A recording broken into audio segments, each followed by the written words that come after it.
Okay, let's talk about the MVP award for this upcoming season, and I would imagine, like it has been for the past few years, once we get really into the thick of it months from now, it's probably going to be a war zone on the internet, so if that's your thing, you have that to look forward to. Anyway, if we go down the MVP odds, I think number one is Jokic, number two is Giannis, and then it's Luka, Embiid, Tatum, and the order that I name guys, there's no specific reason for it, it's just how it ended up happening, so this is not like a ranking of order or anything. We, of course, now have a 65 games played requirement.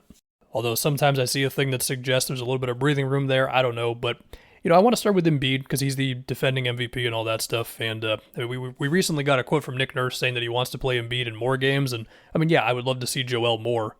I also don't want his knees to fall apart. So we'll see with all that.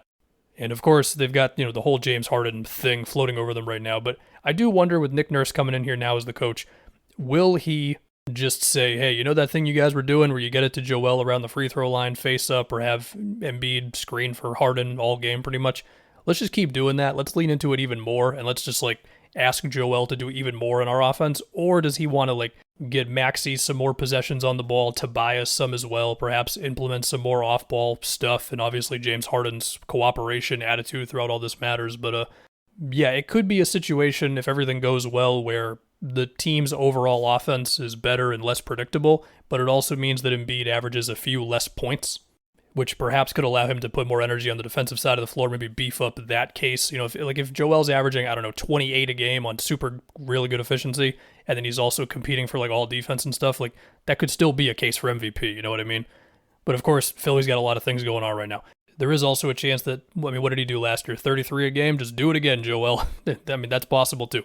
Now let's go to Jokic. So the thing with Jokic last year, besides the fact that he just went God mode and became the undisputed best player in the league, we all saw it. He did take less jump shots, and perhaps that was a little bit of a product of Jamal Murray being there, so his presence allowing, a little more attention on screens and handoff actions. Jokic can get more rolls. Maybe it was just Jokic being I'm just going to shoot less jump shots because he's that good. He can just kind of decide what to do, and he's probably going to do it, right? A little bit more in the post, a little more aggressive drives, whatever. And, he has a 70 true shooting, which is obscene for the amount of shots he attempted. And so the only question I really have is, number one, would voters just want to give him the third one? I do think him winning the title and having just one of the most dominant single-handed playoff runs ever, it would probably make voters feel comfortable with giving him the third one just because of what it means legacy-wise and all that stuff. Number two is that Jokic, he might just force them to give him the award, basically, because if he has another just unreal efficiency season while averaging mid-20s in points and, being the centerpiece of everything the Nuggets do, what are you going to do? Not give him the award if the Nuggets win 60 games or nearly that? That is the one thing. Because we know in the last month of last season, regular season, the Nuggets, they kind of just stopped caring before proceeding to blitz the entire NBA in the postseason. Jokic is so good at this point that is about the only case I can imagine against him. It's he might just not care enough for the MVP award because the Nuggets have already got their standing locked up. So we'll see. Now we get to Giannis. So Giannis last season, he played 63 games, I believe, and he throughout the year was dealing with back spasms. He had a wrist injury in February, whatever. He just had a bunch of lingering stuff, and I do think that could have led to his efficiency being a little worse. Now, to be clear, when I say Giannis's efficiency was a little worse, it was still 60 true shooting. He was still amazing. He's still at worst. To me, he's the second best player. Some people might put Steph over him and have Giannis number 3, whatever, but we're splitting hairs on this stuff when it comes to the MVP award, right? And so with Giannis, hopefully just lingering injuries don't hurt him as much. We will also see if Adrian Griffin can just juice up their offense more to get Giannis some more easy looks and not just having him. He didn't only have to do this under Bud, but a lot of the time it's, it's the barreling inside and you can't stop me because I'm Giannis stuff. But whether it's creative screenplays or whatever, obviously, I say this every time. Him screening for Middleton, Brooks screening for Giannis. I love those two plays for them. We will just see what the Bucks' half-court offense can do to make it a little easier for Giannis and thus maybe bump his efficiency back up just for the sake of the MVP conversation. He's still an amazing player. And of course, his case on defense can help him out too. If we get to Luka now, so 2 weeks ago or whatever, Luka had that thing from at FIBA where he was saying that his leg injury is quote-unquote not okay, but he is healthy enough to continue playing. Same injury he dealt with after the NBA All-Star break. That's not a good sign if we're talking about can you win the MVP award. Luka's still going to be great. And I think last season, he came out of the gates, man, he was just posting up more often. And just every time he had a smaller guy on him, he's backing him down immediately. And he was just unstoppable scoring within the 3-point line pretty much. And so if he can carry that over to this upcoming season, like obviously the numbers are going to be there for him. As far as Dallas, the team, I mean, I've talked about this enough, as I'm sure many people have. It's like, the question is more so the defense than the offense. I mean, there's some questions about like their variety on offense, but also just Luka and Kyrie being great should be enough. And also with Grant Williams making his corner threes and Seth Curry will give him some more shooting. Like, it's certainly not a shoe-in that Dallas is going to be the like 2 seed. Like we're going to have to see some things, but there is a blueprint for Luka to win the thing. It's just, I mean, the leg injury is a little scary, man. Now let's get to my guy Tatum. So Tatum, this previous season, the big progress he made was he got better at drawing contact, getting downhill, using his physicality to draw fouls, all that good stuff.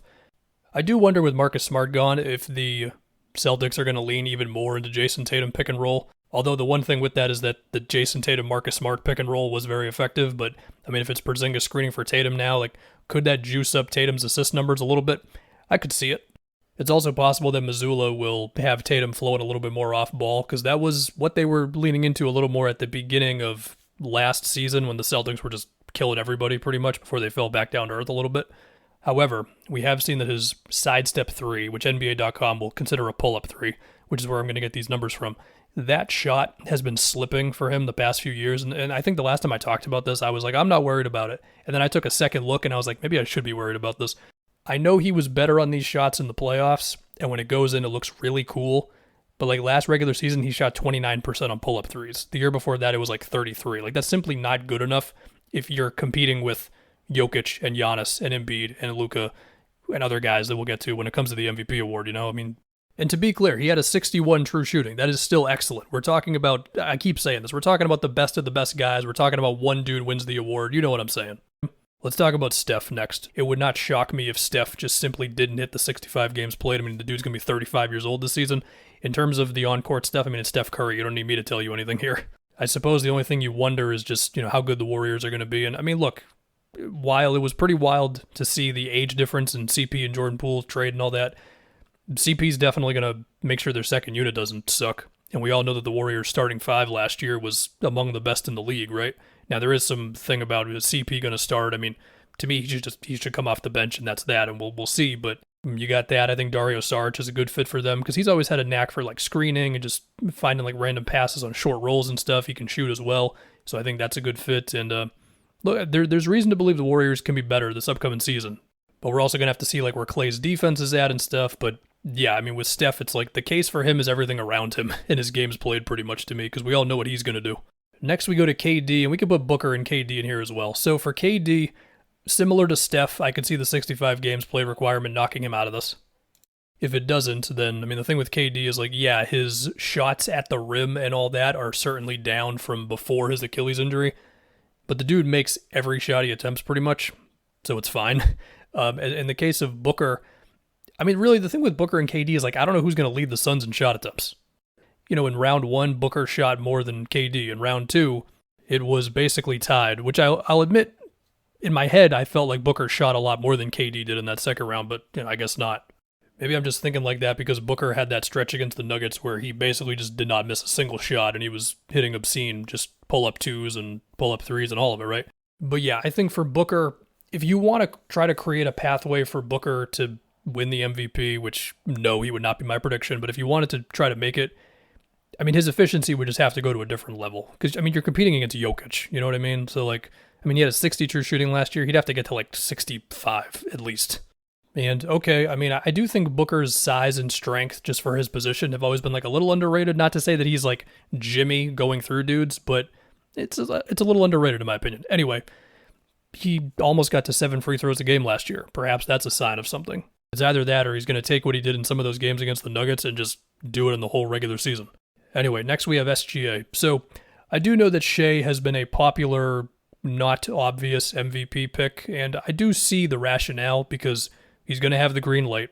His craftiness, you assume he's just going to get even better. I mean, he was as crafty as all hell, breaking dudes down off the dribble to where Team USA and FIBA just started throwing doubles at him because they didn't know what else to do, right?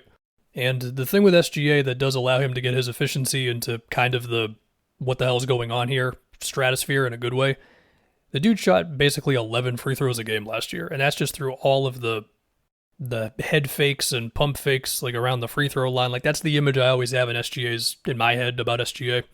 I will also say that last season, this is like the nerdiest crap I'm going to tell you. It's like whenever SGA and Mike Muscala were on the court together, the Thunder's offensive rating was crazy, and Chet can do more things than Mike Muscala, of course, and still shoot.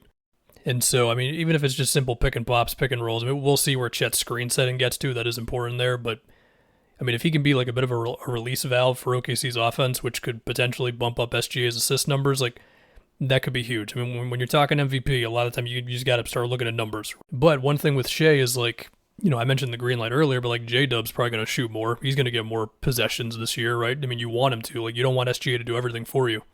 And I've also liked where Giddey has been going to with like being a physical driver and all that. So, yeah, SGA is definitely going to shoot the most in the team, but yeah.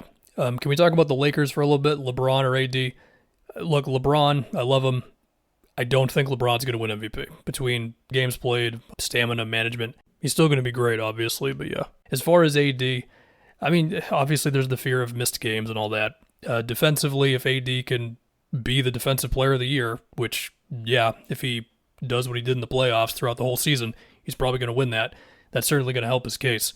As far as the offense, I mean, I think the swing thing for AD always for me, when I say swing, I mean, like, he's going to be great regardless, but if we're talking, MVP candidate to just be an all-star and all-NBA potentially, whatever, it's like the mid-range / floater area, I guess, because he's going to finish well. He's going to draw contact. He's going to get his face-ups and post-ups. He's going to do all that stuff well. He's going to, give you like 23, 24 a game. But can he near like 28, 29 a game off of, I mean, potentially if they can get back to the LeBron AD pick and roll a little bit, we'll see, to where he can like make some pull-ups out of those types of things if the defense is dropping at least. Obviously just like fadeaways on face-ups and things like that. Floaters as he's setting screens for, LeBron, D'Lo, Austin Reeves, Gabe Vincent, the whole thing. For what it's worth, last season he shot 46% in the paint, but not at the rim, and about 41% from mid-range. So do with that what you will. And yeah, I mean, after that, you're thinking about like Kawhi, and I mean, we all know the situation with him, games played. Jimmy just doesn't shoot enough in the regular season. I don't know, is there a world in which the Heat trade for Dame and then he's competing for the MVP? It's possible. Like the Ja is suspended first 25 games, so he's out. And there's a bunch of other guys who put up great numbers, but for one reason or another, you just don't really think they're in the runnings. So yeah, actually there is one more thing I got to mention.